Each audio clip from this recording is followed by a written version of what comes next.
Welcome. मी Harshali happy लाईफमध्ये तुमचं स्वागत करते. सध्या भयंकर उकाडा आहे आणि अशा वेळेस थंडगार आईस्क्रीम खाण्याची इच्छा खूप होत आहे.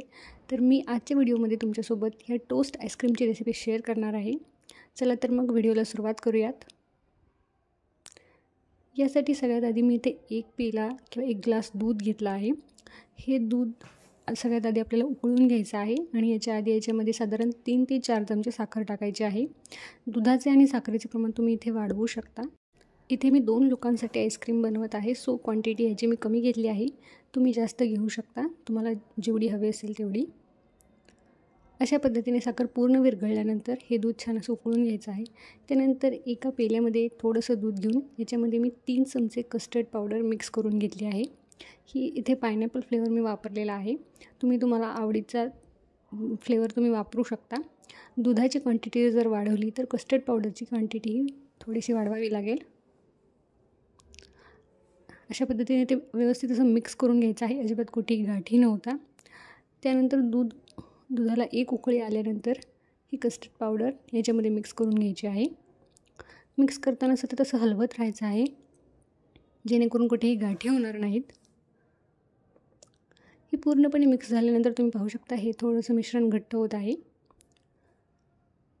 त्यानंतर हे मिश्रण असंच एक 10 ते 15 मिनटापर्यंत मंद आचेवर गॅसवर ठेवायचं आहे.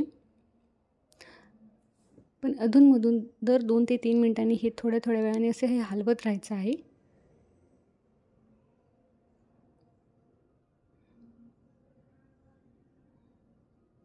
तुम्ही पाहू शकता हे एकदम इथे व्यवस्थित तयार झालेलं आहे.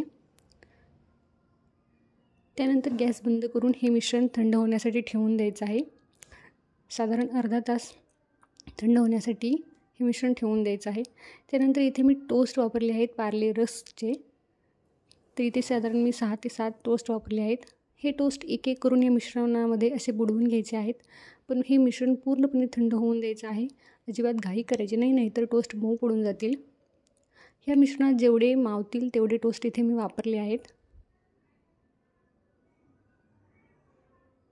अशा पद्धतीने एक करून हे टोस्ट मी अशा बाउलमध्ये भरून ठेवलेले आहेत. त्यानंतर याच्यावरती मी ताज्या दुधाची साई अशी वरून लावलेली आहे, जेणेकरून याची टेस्ट एकदम सुंदर येणार आहे.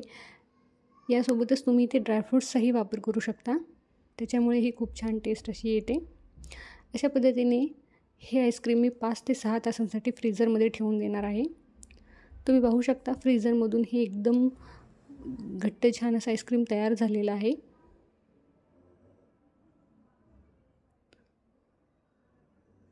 अशा पद्धतीने हे घरच्या घरी आपलं टोस्ट आईस्क्रीम रेडी झालेलं आहे.